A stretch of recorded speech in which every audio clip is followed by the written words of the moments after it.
Hi, thank you all for coming. Thank you to Karen and Sergio for having me back and for asking, when I asked Sergio and Karen if I could come and do this presentation with my fellow author friend Jennifer Ann Mann, they were enthusiastic about it and said sure, so thank you for having us here. We appreciate it. Jennifer and I are both authors. Jennifer just published a middle grade book called Sunny Sweet is So Not Sorry. It's been out for about 2 weeks now, and I am the author of the young adult novel Famous Last Words. Jen and I met because we share an agent named Carrie Sparks, but other than that, we didn't really know too much about each other's road to publication, what it took to get an agent and become published. So Jen approached me about a month or so ago and said we should put together a presentation together. And so that is what we are debuting for you today. How we got started, how we published our first book, and how we got here. So with that, I'm going to bring Jen. Yay, Jen. And Jen didn't tell you that we because we share a name and we share growing up in New Jersey and we share an agent, so we share a lot. So it's kind of cool. And bass players in our life. Yeah. You play bass? My husband plays bass. So how it all began. So how did I become a writer? When I was growing up, there were no traditional signs that I would become a writer. I did not have my nose in a book. I knew lots of people who had. In fact, my sisters, a lot of them did have their nose in a book, but I did not. I never carried around a pencil and a piece of paper and recorded what everybody was doing. I didn't even actually keep a diary. I did keep a diary for like 2 weeks, but my sister Christine found the diary and read it, and I was horrified. So I never kept another one. So I only have like 2 weeks of a diary in like the 4th grade. So there were no really traditional signs that would say that I would grow up to become a writer. But there were some untraditional signs, and so I'm going to talk about some of those untraditional signs. So the first slide is, these are my sisters. My older sister, Bunny Sue, I'm in the horrible green jumper. My sister, Christine, is here today, is in the red, white, and blue, very patriotic outfit. And then my little sister, Trish, with the adorable cat glasses. So when I was growing up, my older sister, Bonnie Sue, used to call me the liar. And so she would always say, "You're lying, you never stop lying." And that's the first untraditional sign that I was become a writer, because I liked to call myself the exaggerator, not the liar. And so I would exaggerate, because whenever I would tell somebody what happened to me that day, my goal was not to give you the truth. My goal was to give you the truth as I felt it. And so I really wanted you to feel what I was feeling. And so I had to say it a certain way. So like I used to say that my little sister was the MVP of her basketball team or MVP of the state of New Jersey for the basketball team, and people were always so impressed with that. And she really wasn't. She was only the MVP of her team. But whenever I said that, they didn't actually feel what I was feeling. I felt so happy and proud of her, and like that was a big accomplishment. But they didn't seem to think that, so I had to say that she was the MVP of New Jersey. And that actually impressed upon them the way I was feeling about it. I would also do that with my little sister Christine's SAT scores. I would tell everyone she had a perfect score. I guess Bonnie Sue was right, because that was a lie. She didn't have a perfect score, but she had a close to perfect score. All right, you had a kind of close. My math was horrible. Okay, well you did pretty well. And I was really impressed with how Christine did. But when I would tell people that she did really well, it wasn't the same thing. So I had to say, I was forced into saying she had a perfect score, because then they would feel the way I felt about my sister. So that was the first untraditional sign that I would become a writer when I was growing up. And the second untraditional sign was when I was on my way to college. And I got the paperwork in the mail, and it was like a menu, and they said, "Declare your major." And so I was like, "Oh my gosh, this is so cool, you know?" And so I like looked over everything, like, what do I want, you know? And then I saw art history. I thought, oh my gosh, that would be so fun. So I picked art history. I signed up for my classes, and I remember being in the first class. We were about halfway through the class when I made this horrible realization that the other students in the class had actually been to a museum. And I had never even been to a museum, really. I mean, just like, you know, the Museum of History when I was a kid, but never myself, like, gone to a museum. And so I remember just sitting there thinking, panicked, thinking, I got to get out of here. Like, these guys have some kind of knowledge, and I definitely didn't have it. So that's the second sign, was that I had the romantic idea that I could be anything I wanted. And when I look back on that, I wish I'd held on to it then, but I didn't. I was too scared. So I ran from the art history, and I ran to economics and business, because that's where I felt more comfortable, and no one else knew anything, and so that was good. We were all starting together as, idiots. It was great. And so that is where I ended up studying. So, and then this is the third untraditional sign that I would become a writer. So I started working as a financial analyst. I became a financial analyst. I worked at my job for 18 years. I just left my job in July to write full time. But when I was working the job, I'm just going to have Jen go through. See if you can see the untraditional sign. So this is a publication we put out constantly, and we all have to have our pictures taken in the corporation, our corporate photos. So this is my boss, Avi, and if you go through, these are some of my coworkers. You keep there. I don't know if you're noticing their pictures. Another of my coworkers, more of my coworkers, more of my coworkers, more of my coworkers, and finally, that is me and my coworker Pam. And so I don't know if you can see, but when the memo went out to dress for our corporate photos, no one said to us, "Don't wear Easter egg colors." So we were the only two that showed up in these horrendous Easter egg colors. Everyone else, if you noticed, was in the financial colors. There's a financial set of colors, and it's gray, white, and black. Those are the appropriate colors for dress. So we showed up in bright pink. She showed up in bright green. And today I am a writer, and today Pam is a slam poet. So we are both not working as financial analysts anymore. So that was the last untraditional sign that I would become a writer. But even all those years that I was working as a financial analyst, I knew I wasn't doing the right thing. I knew it wasn't something that I wanted to do. It wasn't any real fun, and I was always looking for something else to do, but I never knew what that was. And one day I was telling a story to my daughter and her little cousin Celia. So that's my daughter Grace, and that's her little cousin Celia.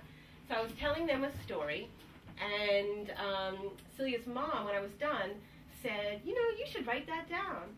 And I thought, I should, and I did, and it became The Cleanest Pig. And I was 33 years old, and I had written my first story, and I was now finally a writer.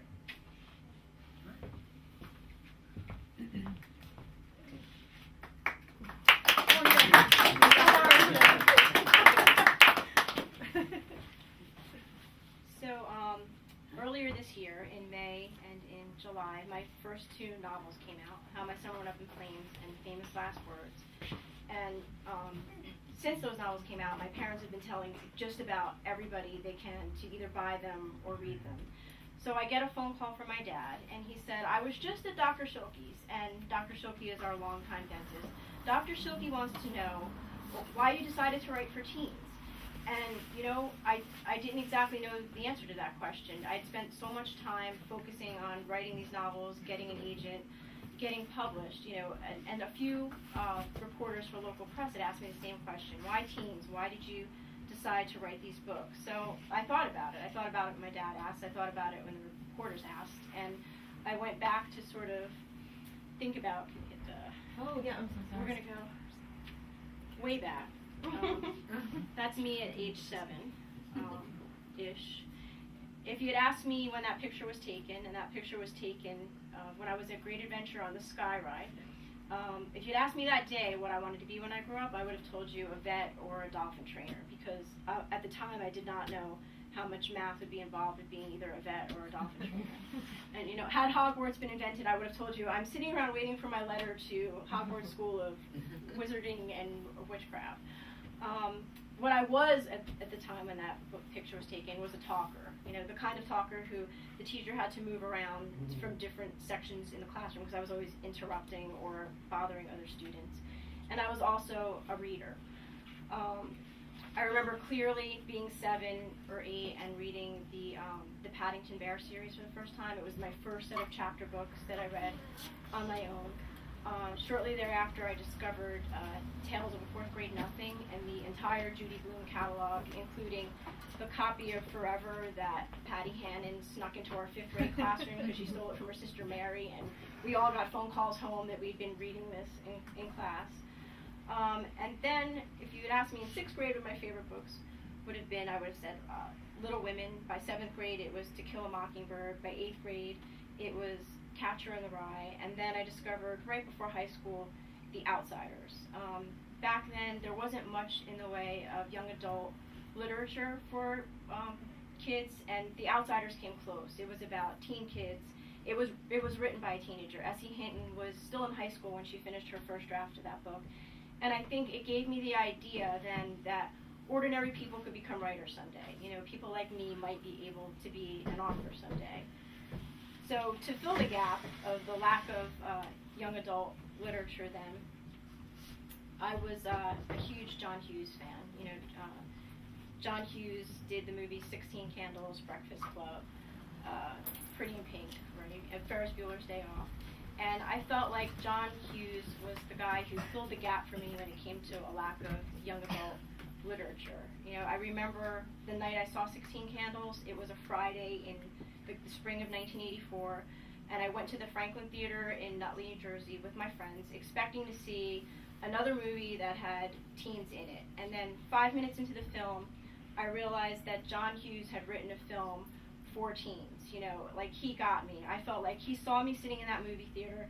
He understood the kids in high school who may not have been front and center, who maybe liked the edges and the fringes a little bit, but we still had teen problems. And not only did I feel like he got me, I felt like he felt that I mattered. And I think through John Hughes, I decided that someday I wanted to be the kind of adult who grew up to never forget what it was like to be a teenager. And I think that was probably my first step to thinking, you know, someday I want to be the person who tells teens that I know exactly what they're going through and how they feel. So, flash forward to college, and I took my entrance exams, realized that biology was not going to be the way I was going to go, and I majored in English with a concentration in writing, and I called this pre-law, because calling it pre-law sort of held a promise that I might get a job someday when I got out. And I did get a job. Eventually, I got out of college, and my first job was working for the North Jersey Herald and News. I wrote obituaries for 8 months, graduated from college, and then became a full-time reporter. So after that, nonfiction was the type of writing I did. I published in magazines. I started a music magazine with my then boyfriend, now husband, Mike Doktorsky. And, you know, at some point I realized that all of this was great. I was publishing, but it wasn't what I really wanted to do. You know, it was great to be making money at writing, but it wasn't what my passion was until I read a book called The Artist's Way. And in this book was like a 12-week course in sort of recovering your creativity. And one of the things I learned from this book was that you have to get up and write every day. And she has something called the morning pages, which she recommended writing out longhand, 2 pages every day, and not looking back, not criticizing yourself of what you had written. And it was after reading that book that I said, you know, what I really want to do is write for children. Maybe not specifically teens at that point, but children. And I wrote my first book about a bunny who played the bass guitar. And I even drew prototypes. And this book was like the trifecta of rookie mistakes for writing for the children's world. It was about a talking bunny, which, you know, even though we've all read plenty of books with talking animals on them, it was frowned upon in the publishing world to try to sell a book about a talking animal. It rhymes, and unless you are Dr. Seuss or a poet, you should not write a book in rhyme. And I drew illustrations about what I thought this character should be, and truly in the publishing world you have little or no say about what your, unless you're an artist, about what your characters would look like. But I was on my way with this, with Bunny. I was on my way, but it was still going to be a long road, so that's to be continued. I'll let you. Jen's going to continue her story now.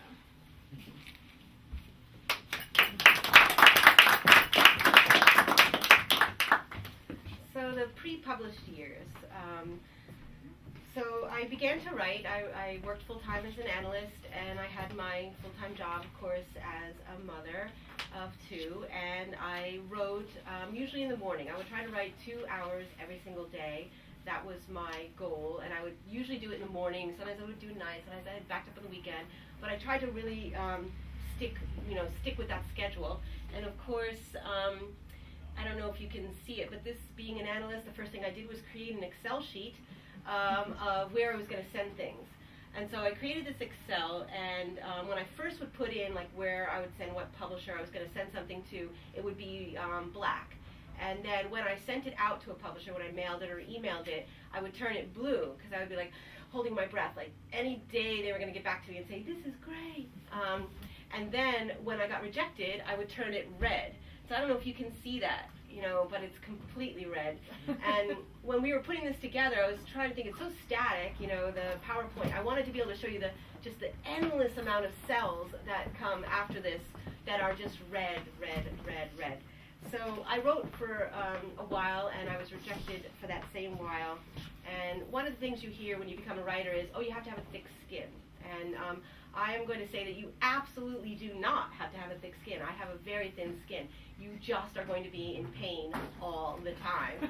And so that's how it worked. I would send it out, I would be rejected, I would be in a ton of pain. And I still have my thin skin today. So I did have some small successes. Maybe give it that. This is just more rejections. Okay, sorry. That's like the paper version. And so I did win a couple of little awards, and the one plate looks really bad because I put it in the window by accident, and like something happened, and now you can't read like that it says I'm really good. But I won a couple of little tiny awards, and that really helped me for a little while.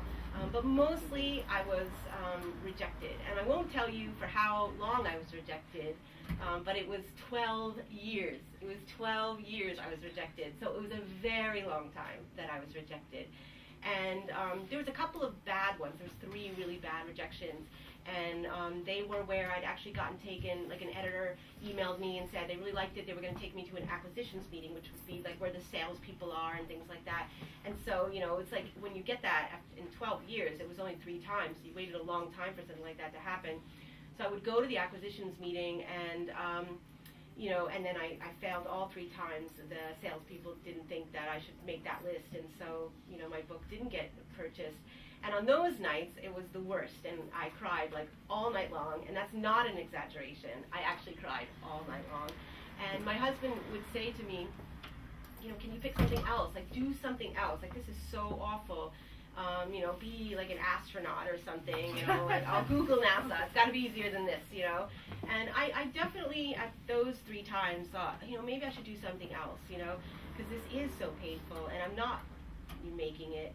But then every time I would do it, I kept writing anyway. And it's not because I'm stubborn. It's not because I have something like a stick-to-itness at all. It's only for one reason. And that is because I love libraries and I love bookstores, and I spend a lot of time in libraries and bookstores, and they're my favorite places on earth. And so when I go into them, I thought every single time from now on, I'm going to have to go into my favorite place, and I'm going to be in pain. I'm going to know I failed. I'm not there. I wanted to be there. I'm not there. And I thought, okay, I can't go to bookstores and libraries anymore. And I thought, oh, shoot, I have to keep writing, because I can't have that happen. And so that is really the only reason that I kept writing. And so one day, after 12 years, it was a little bit shorter than that, but an editor wrote me an email, and she said, I really like this book you wrote. Do you have an agent? So I wrote back, like with my hand shaking, like, no. And then she wrote back, get one.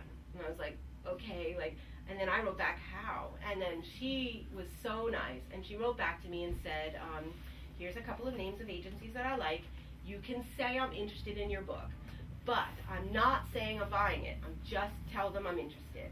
So it was the nicest way to get an agent, because I wrote the letters to those people, and of course I got an agent within a couple of weeks, and that's who we share today, Jen and I, Carrie Sparks from Levine Greenberg, and she signed me, and the first thing she did as my agent was go to this editor who had liked my book and say so, and then she turned around and said, no, I'm not going to buy it. And so that was really hard too. But I had an agent, and it was going to be very soon when my unpublished days were coming to a close. So.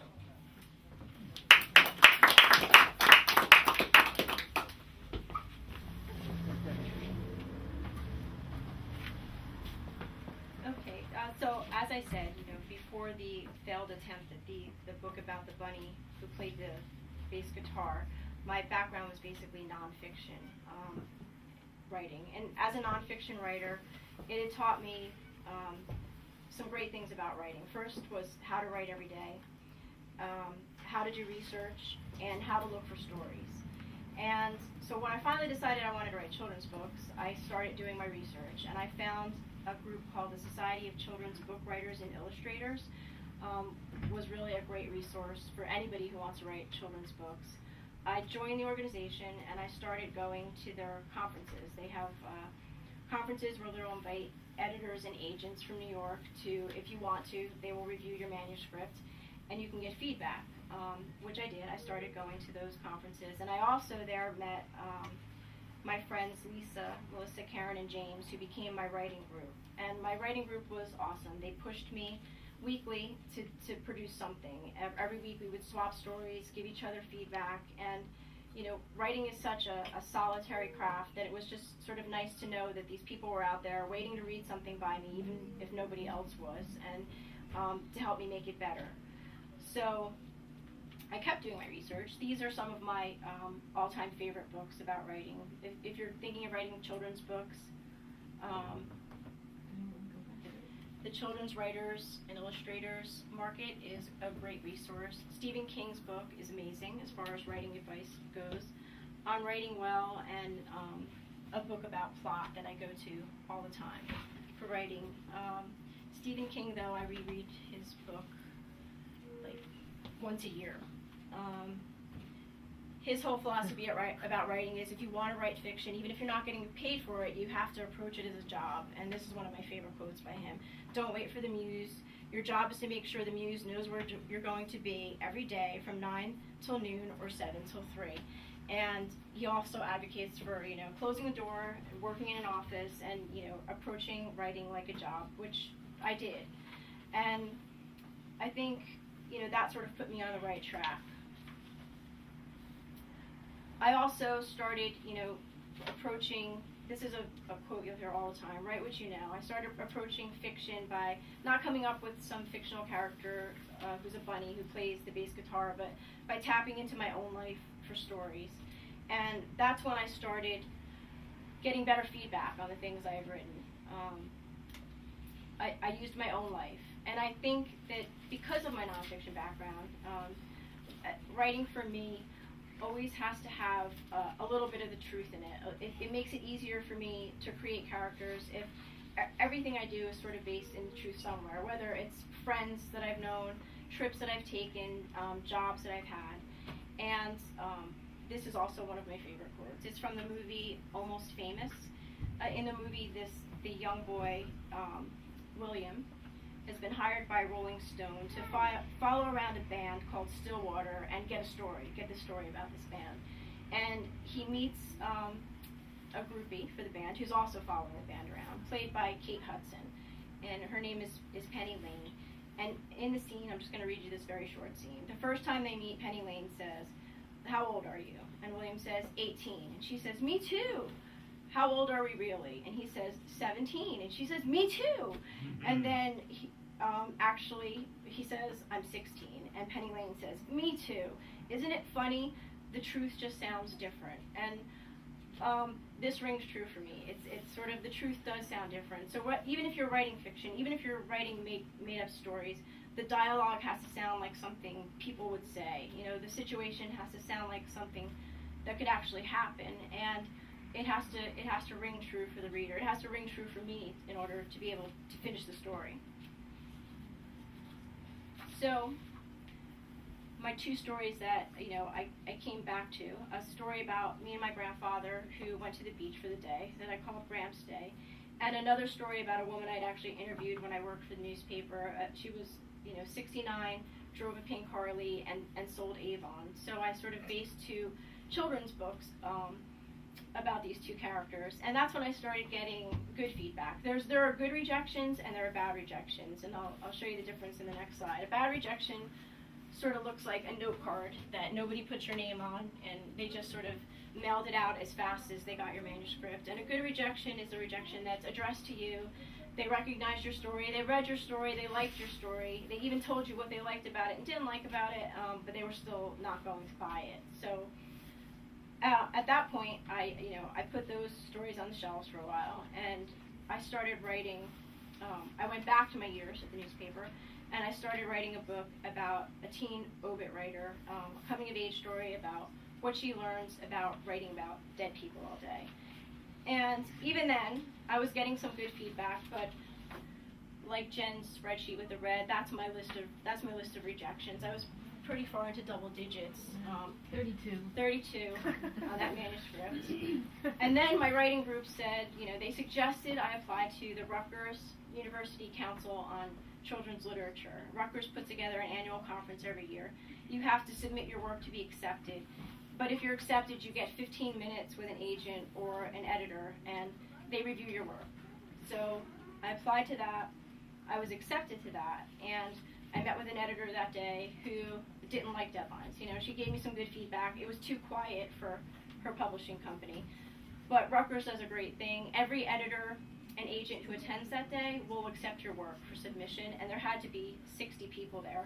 They gave us a packet, and in that packet was the name Carrie Evans. Carrie Evans would someday become Carrie Sparks, and she had written that she likes narrative with a cinematic element.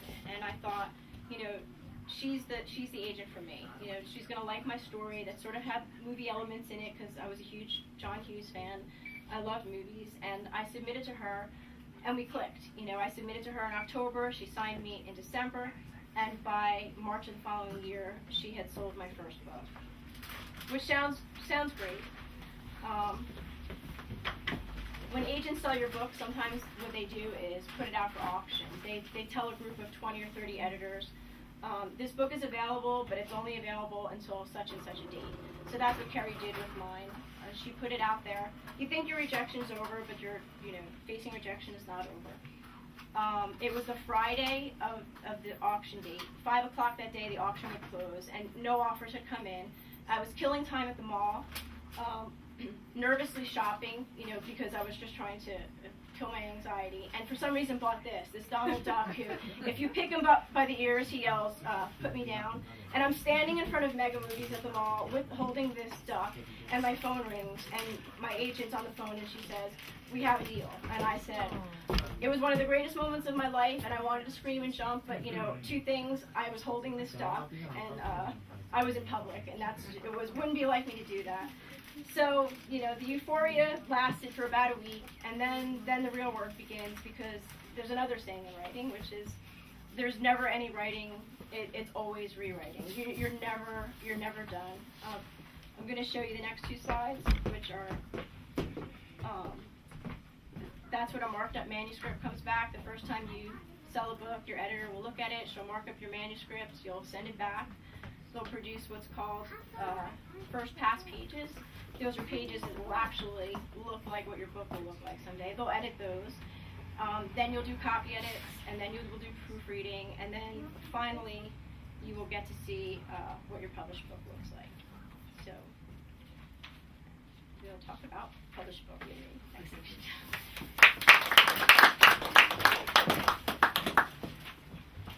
So the book I wrote is called Sunny Sweet is So Not Sorry.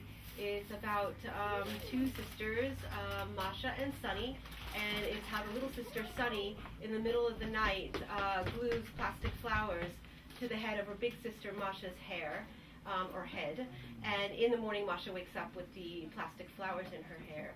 And it's the story of their day together to try to get the flowers out of Masha's hair. Jen is right, the rejection is not over. So once I got Carrie, you think, oh my gosh, things are all going to happen. And so after that editor turned down that book, she sent it out to a group of editors, and they all said no. So I wrote another book, And Carrie sent that out, and it went around, and everybody said no. So I wrote a third book, and she sent that out, and everybody said no. So I have now written 3 more books, and nobody wanted them. And so Carrie said, let's have a meeting on a Friday. And every time Carrie wanted a meeting on a Friday, it was never good. I always feel like she put it on Friday, so at least you could say when you were in pain and agony and you were a failed human being, that it was at least Friday, you know? So I knew that it wasn't going to be a good meeting because it was on a Friday. So when she got me on the phone, you know, she said that I don't know why your books aren't selling. Like, they're too literary, they're too this, they're too that, whatever. But she said, my feeling is, after thinking it over, you know, I really love your writing, I really love your books. So what they're missing, in my opinion, is a hook. I can't sum up your book in one sentence, and that's my problem. That's why they're not selling. And so she said, like, a hook was a short idea that captures the reader.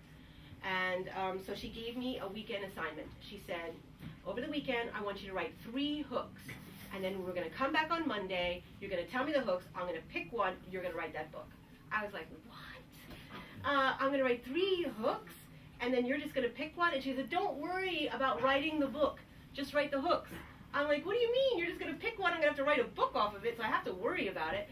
But I was like, okay, I'll just write these hooks. So these are the 3 examples she gave me of hooks. They're actually real books, but I don't know the books. But the 3 she gave me were, boy discovers his deadbeat dad is a superhero. The second one was, boy becomes assistant to a dragon trainer.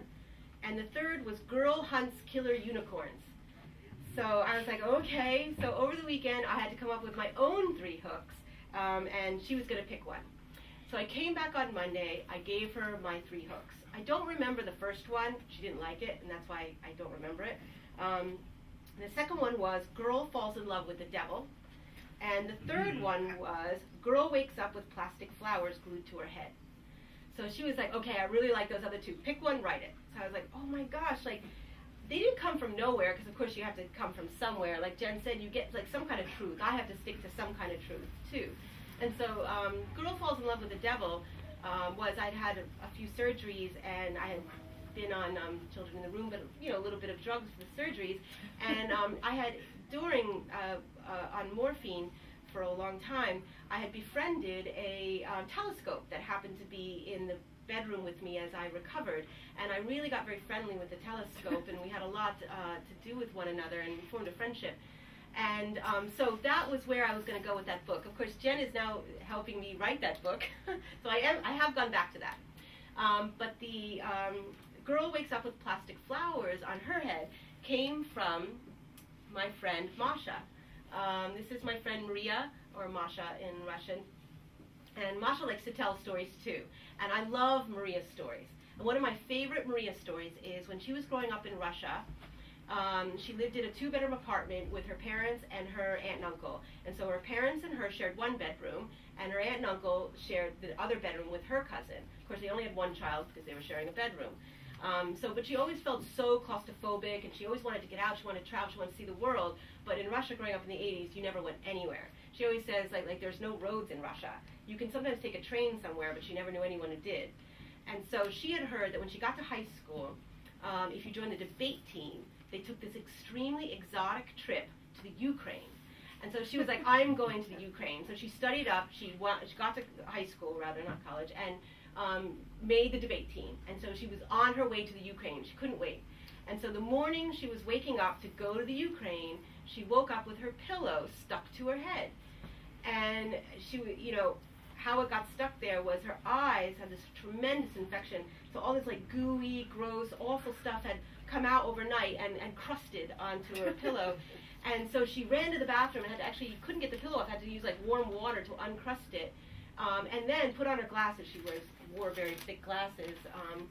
And hid it from her parents, because her parents are both medical doctors, and went to the Ukraine anyway. So the end of her story is happy. She does debate in the Ukraine, first time in an airplane, very exciting, but she does do it while green, awful gook falls out of her eyes.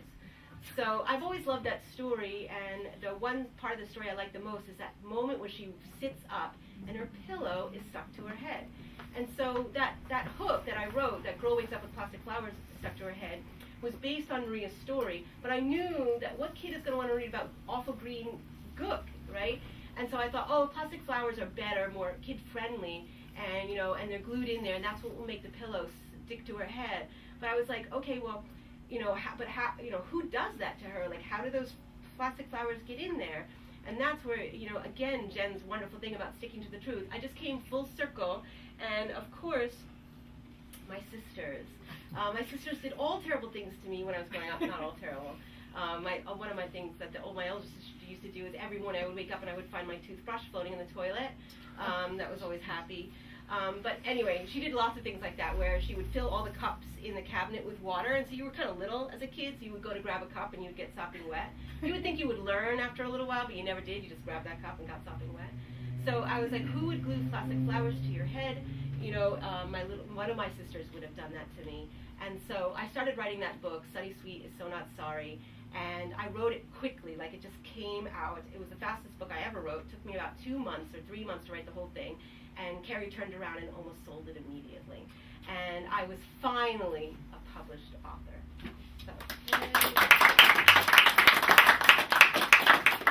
So we're going to do it this way, right, Jen? I'm going to read. So I'm just going to read you chapter 1 of Sunny Sweet is So Not Sorry. And the chapter is Waking Up on the Wrong Side of the Bed. I was sound asleep when my head itched. Somehow, my sleeping brain got the message to my fingers to go scratch it, and they went. But they certainly didn't expect to find what they did when they got there. I wasn't sleeping anymore. I sat up, or at least I tried to, but my head was weirdly heavy. And not because I was still tired, but because my pillow was stuck to it. Huh? You know how you have places for things in your brain? Places like where your favorite breakfast stuff hangs out, or the place where you keep the memory of building that cool fort out of old wood and cardboard boxes, or the corner where you just crammed all the information you need for the gigantic test you have in Mrs. Hull's 5th grade science class. But nowhere in my brain was there a place for this moment, waking up on a Thursday morning with my pillow pasted to my right ear.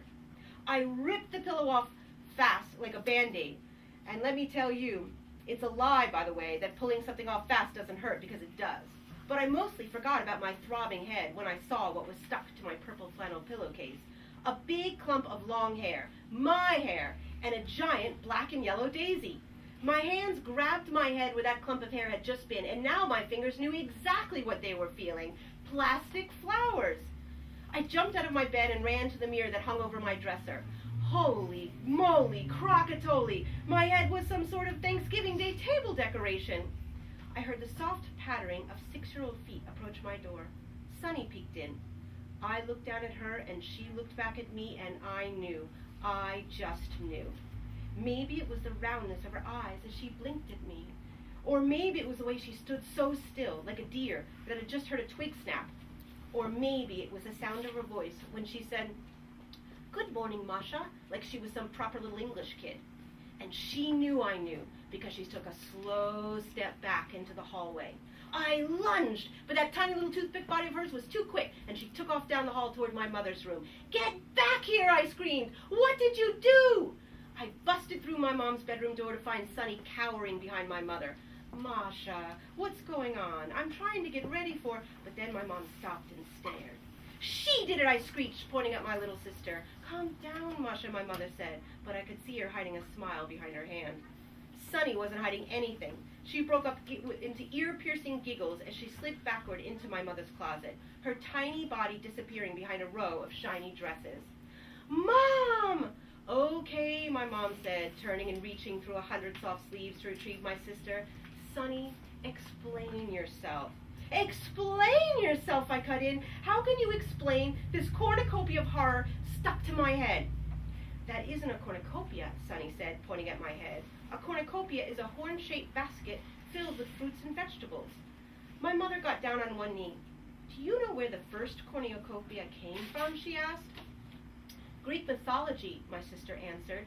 "Why are we having some sort of learning moment when I have plastic flowers stuck to my head?" I shouted so loud that I heard my own ears, and Sunny scampered out of the room like a squirrel up a tree. Then, all out of steam, I flopped into my mother's bed. The plastic flowers immediately got tangled up in her crocheted bedspread, and so even this act of frustration, flinging myself onto my mother's bed, became frustrating. My little sister is the devil.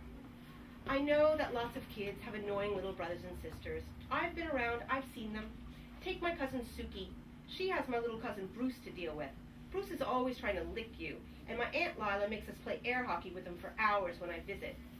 But Bruce also lets Suki have anything she wants out of his Easter basket, and he never tells my aunt when Suki pretends to eat her peas, but is really just spitting them one by one into her milk. Sunny would tell. And Sunny wouldn't stop with just telling on me. She'd take it a step further and discuss it with my mom, like why she thinks I did what I did, pretending to be some kind of doctor. And you know why? Because she is some kind of doctor. Well, not exactly a doctor, but a genius. She was born brilliant, and normally I would be like, good for her, you know, go genius girl, go. But she also happened to be born evil, making her an evil genius. And I know that the day is coming when she'll invent some poisonous gas that will snuff out the sun and freeze us all into human popsicles. But until that time, she seemed perfectly content to practice her evil schemes on me. Okay, Masha, you're right, my mother sighed as she bent over me and started disconnecting my head from her bedspread. But her tone made me feel like she didn't really believe that I was right. I hated when she did that, said something that seemed like she was on my side, but actually sounded like she felt the opposite. Wow, she whispered as she worked. These things are really glued in there. I moaned. My cell phone began ringing from down the hall. It was probably Sunny. Sunny always called my cell. When it stopped ringing and then started again, I knew it was my little sister. Only Sunny would do that too. She loves her cell phone, and not because she likes talking to people, but because she loves things like radio frequencies and voice channels and duplex connections and other tools of her evil trade. I didn't get to have my own cell phone until this past Christmas when I turned 11 years old. And 2 presents after I opened mine, Sunny opens hers, and she's only 6 years old. My mother said Sunny's phone was just for emergencies. Yeah, right, like Sunny's gonna dial 911 when she blows up the earth. Just as my mother was finishing untangling the last flower from her bedspread, my cell phone rang a 3rd time. Sunny, my mom yelled down the hall, cut it out. Even my mother knew that it was Sunny calling me. We had moved from Pennsylvania to New Jersey last September after my mom divorced my dad, and since it's now April, I had been going to my new school for almost 8 months, but the only person who called me ever was Sunny. And even though this was the truth, it still completely annoyed me that my mom assumed that the only friend I'd made since the move was my very own sister. I'm going to bury you in the backyard like a dog bone when Mom's not looking, I said, as Sunny skipped back into the room with her cell phone pressed to her ear. My mother pursed her lips and turned to my little sister. Sunny, what did you do? She glued a bunch of plastic flowers to my head, I shouted. I shout a lot. I can't help it. Sunny makes me. She sets things up so that even Martin Luther King Jr. would have broken down and popped someone right in the nose. Shush, Masha, my mother said without turning to look at me. Maybe if she did turn and look at me, she'd see the big, fat reason I can't shush stuck right to my head. But she doesn't turn and look. She never does. Her eyes are too busy focusing on Sunny's sweet. Sunny, my mom asks again, tell Mommy why you did this to Masha.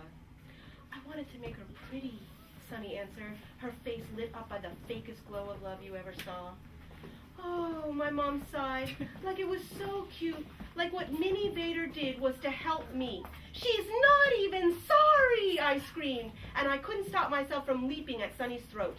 My mother's stockings ripped as she held me back from strangling my little sister to death.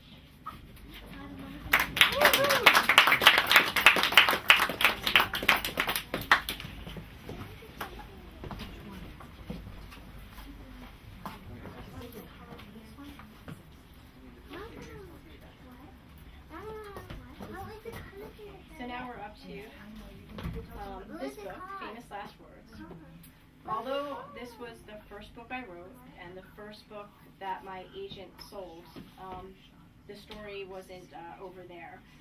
Shortly after turning in my revision of the book, my editor left for another publishing company, which had meant one or two things. Either that the book was going to die or someone else at the publishing house could take it over. And thankfully, her boss, Christy Ottaviano, took over my book and decided to work on it with me, but it meant that the publishing date got pushed off for an entire calendar year, so it actually became, the first book I wrote is actually the second book that was published. The first book that came out was How My Summer Went Up in Flames, which came out in May. This came out in June, and as I said, with both books, I weave a certain bit of truth into both stories. this slide you saw before. This is the paper I work for, the Herald and News. And on the front, that's a story I did about a POW during World War II. I was writing obituaries, and because I was writing obituaries, sometimes we did a feature obituary for which you'd get a byline. And this man spotted my byline on the obit page.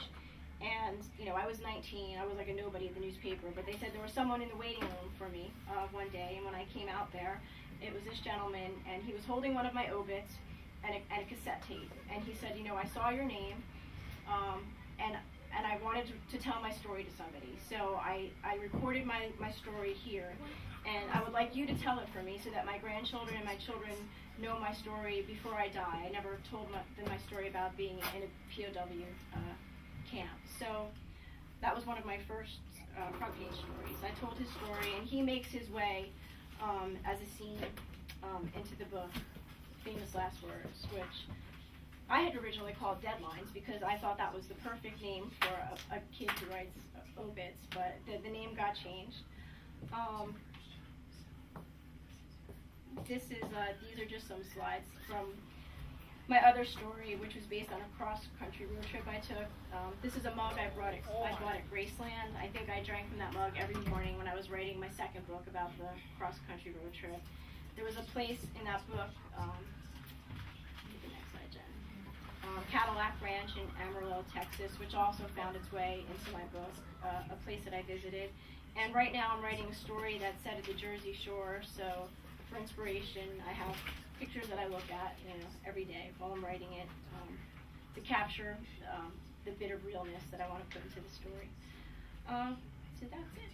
I'm going to leave you with this quote before I read a little bit of my book. But Meg Cabot is one of my favorite authors. She's one of the few authors that makes me laugh out loud. And you know, she says, write the kind of story you would like to read. People will give you all sorts of advice about writing, but if you're not writing something that you like, no one else will like it either. And I think that's some of the best advice you could get if you were thinking of writing a book. You got to spend a lot of time with it. It takes an awful long time, so you better be sure that you like it. I guess with that, I'd just like to read you a little bit from Famous Last Words. I'm not going to read, my chapters are longer, I'm not going to read the entire chapter.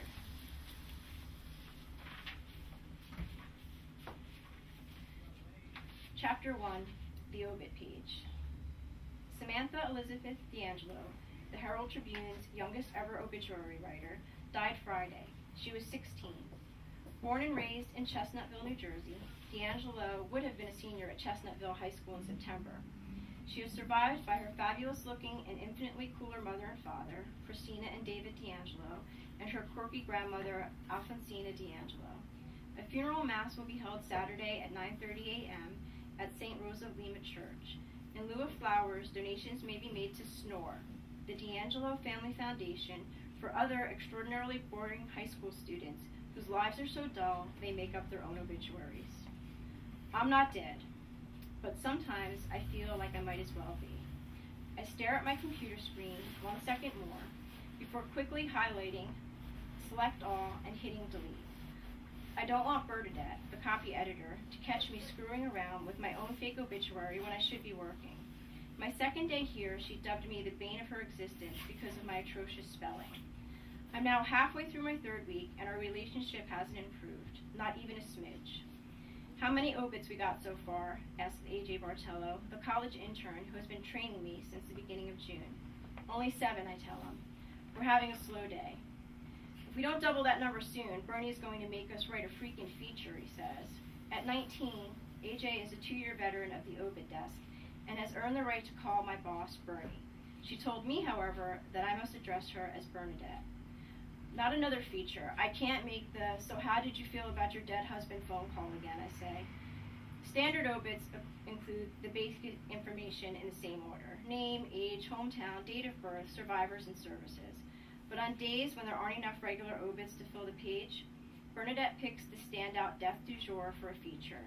That means we have to call a surviving member, chat about the deceased, and gather enough interesting quotes to write a lengthy profile, complete with a photo. Yesterday, I made the mistake of asking her why we couldn't fill the space with some famous person's obit, someone outside our coverage area. Can't we run an AP story, I asked Bernie. What good is having an international news gathering agency at our disposal if we don't use the Associated Press wire copy on the obit page? Bernie was irritated by my question. AP reporters already know how to gather news. Their well-documented expertise dates back to the Mexican War, Bernie said with a less than hospitable Southern accent. You're here to learn something. So far, what I've learned is that most people are not feature obit material. Take me, for instance. My life is definitely lacking superlatives. At school, I'm not the head cheerleader or the class slut or teacher's pet. Just one of the nobodies who will graduate in approximately 12 months without a special mention in the yearbook. I'm going to be 17 at the end of the summer, and nothing big has ever happened to me. I've never tried illicit substances, engaged in premarital anything, or attended a prom. I don't have a driver's license yet, and I still sleep with a nightlight. But if I keel over while I'm working here, I'd finally have some real headline potential. Samantha D'Angelo, the Herald Tribune's youngest obit writer, dead.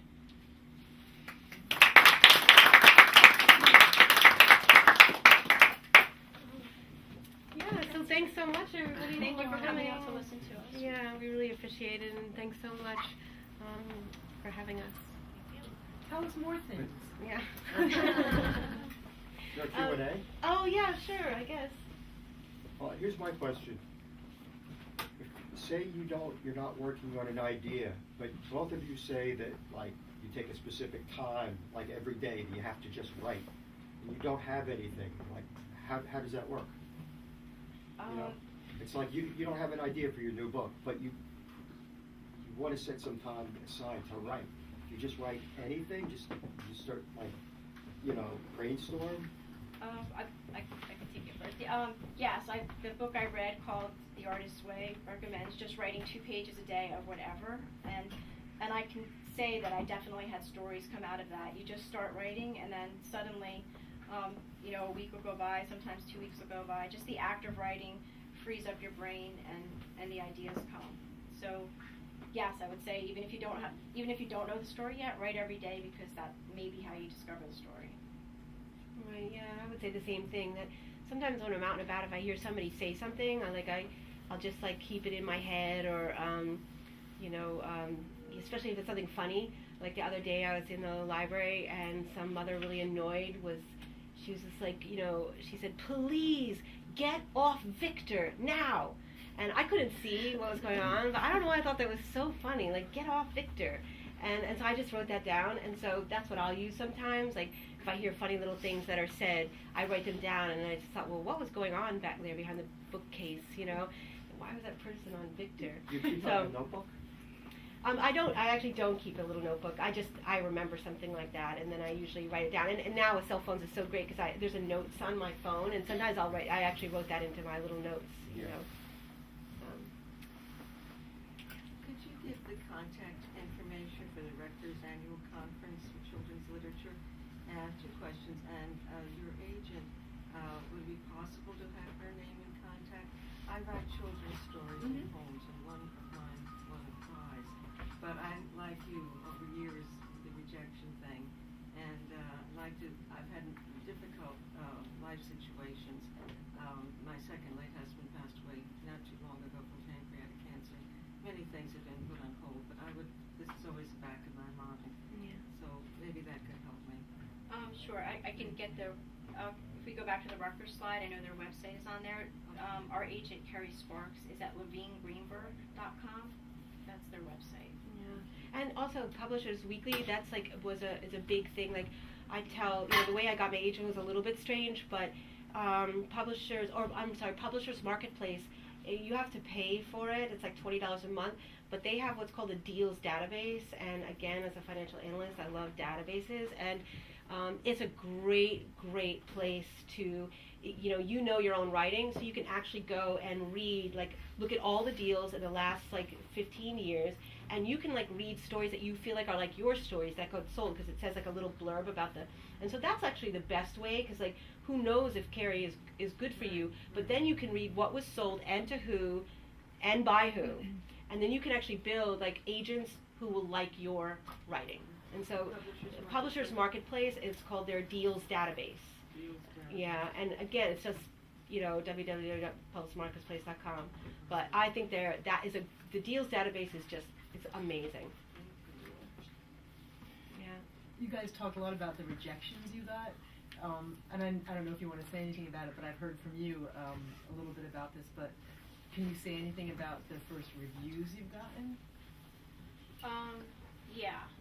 I think rejection was hard, and I thought I developed a thick skin, or a thicker skin, because I'm thin-skinned too, after the rejection. But reviews are even harder, because you've just put yourself out there in the world. And Jen and I were just talking about this the other night. There's a famous journal called the Kirkus Reviews that will review your books, and one of my first reviews from them called How My Summer Went Up in Flames, Country Hokum, and that little phrase is going to stick with me. It doesn't matter anything good that's happened since then, or anything great someone says, Country Hokum goes around in my head. That could be your next book. It could be my next book. Yeah.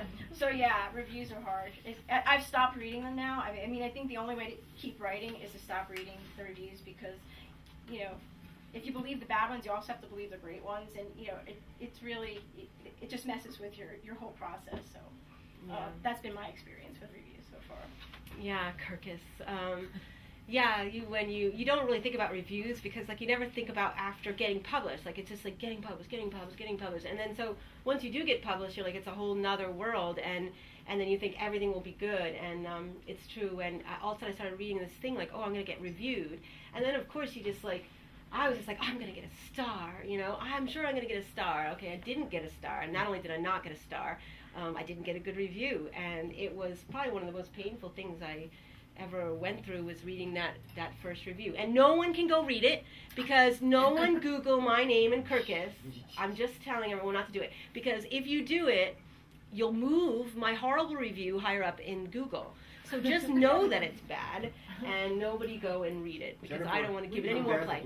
All publicity is good. It's not actually. I don't know if that's true, but it's it was a pretty painful experience, and like Jen said, after that I've gotten pretty nice reviews and had them say I was this and that and the other, and definitely I have that phrase oddly absent father stuck in my head that they so meanly said. It's dagger in your heart, and if I'm feeling particularly bad on any day, I have it saved at a special place on my desktop where I can just bring it up and stab myself some more, reread it. You have to delete that. Yeah, I'm gonna have to delete that, but yeah, reviews are bad.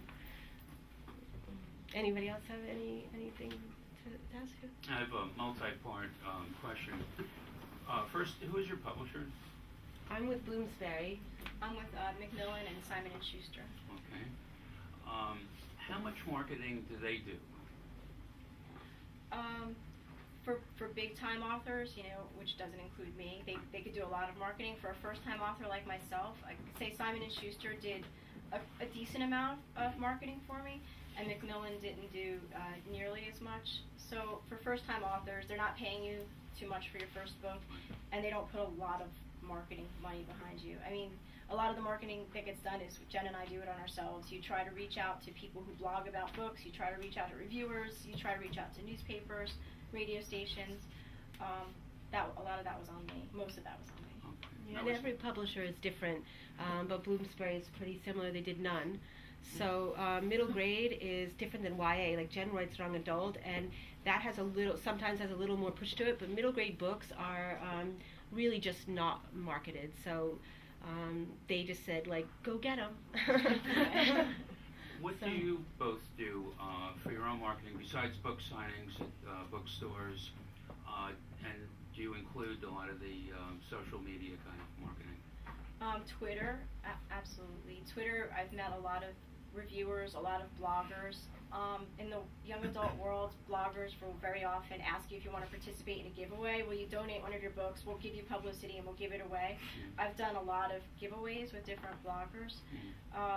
I contacted lots of librarians. I mailed free copies to libraries. I mailed them bookmarks that I had made up myself. Just giving more people the opportunity to read my book, I thought was just the way to spread the word. So, and Twitter's a great connection. Facebook too. To get news out about this event today, we both use Facebook. Mm-hmm.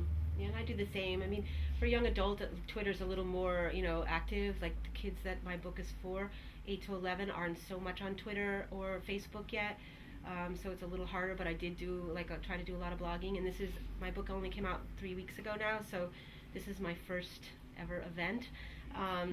So, and then you have to do things like this and maybe school visits and things like that. So you really have to do a lot of your own marketing, to sell your book. They count on you. Do your publishers allow you to cross-market with Scholastic, since Scholastic has the in the schools? Like, we just went through a book fair there, and so if your book is not part of the Scholastic, you're not reaching your audiences. Yeah, no, as far as I know, I don't know how you get hooked up with Scholastic. They wouldn't allow me to approach Scholastic on my own. I think that would have to come from them, and I'm not sure how that happens. Well, it's really not so much YA as you probably saw, because I will be with Scholastic, Okay. but that's a big middle grade venue, and so you really do hold your breath. Like whether you make Scholastic or not is a big deal in middle grade, because for YA, like they're going right to the source. Like Jen's readers are buying her book, but for middle grade, we have the librarians and the teachers kind of between us and the kids, and so Scholastic means everything. So yeah. The day I found out I was going to get to be in it, it was like, okay, thank God, Yeah.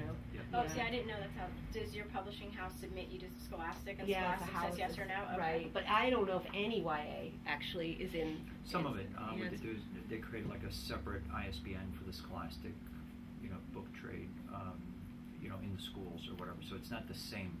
Yeah, it's a exact whole book. nother book. Like they'll make a Okay. whole nother book, right? But I just don't. I have never seen YA in Scholastic, so it's really like But picture it's, books. it's good and- for you that you were Yes, able to get in there. yeah, totally. Every middle grade author waits for that thing from their publisher to say whether you made Scholastic or you didn't. And and we have Amazon today, which is it's like so horrible because you can go and check how many you're selling. It's and you can just like bring that up and bring that up and bring that up, and you can watch yourself falling in sales, rising in sales. It's really awful actually. But I know that another friend writer of mine got on the cover of Scholastic, and the day that the Scholastic came out, that day her sales just soared.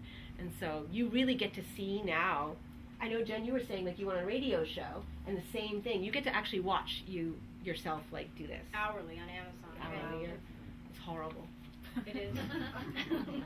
Yeah, it's horrible. You always say you're not looking. I'm always like, oh, I didn't even look today. It was like that just meant I didn't spend the entire day looking. I did go in like 6 to 25 times, but I didn't keep looking. I didn't keep the screen up and refresh. And it's only been 3 weeks for you. It's I been know. months for me. I check every day, like morning, night. I like to see where I am. Yeah. Jen, just one thing. You didn't tell anybody that this is a series. That's true. Yeah, it's a series. I didn't know So